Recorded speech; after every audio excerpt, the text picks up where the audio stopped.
معطا جو لفظ ہے اس کا مطلب ہے روندا ہوا، برابر اور ہموار کیا گیا، سہل اور آسان بنایا گیا۔ امام مالک یا دوسرے اماموں نے حدیث کے ذخیرے کو اس طرح جمع کیا کہ پڑھنے والوں کے لیے وہ انتہائی آسان ہو گیا حدیث جاننا، حدیث سمجھنا۔ لیکن ان اماموں نے، امام مالک رحمۃ اللہ علیہ نے دوسرے اماموں کی طرح اس کتاب میں نبی کریم صلی اللہ علیہ وسلم کی احادیث کو ہی جمع نہیں کیا، بلکہ انہوں نے صحابہ کے آثار، اقوال اور ان کے فتاوی اور تابعین کے فتاوی کو بھی جمع کیا، اور ان کو فقہی ابواب پر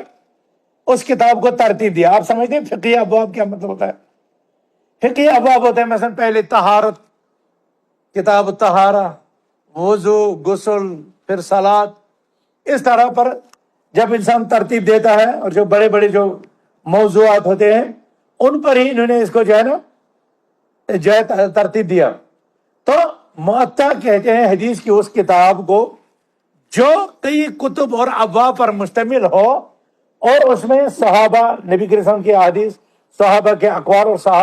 تابعین کے فتاوی بھی جمع کیے گئے، اور اپنی فقہی رائے بھی انہوں نے اس میں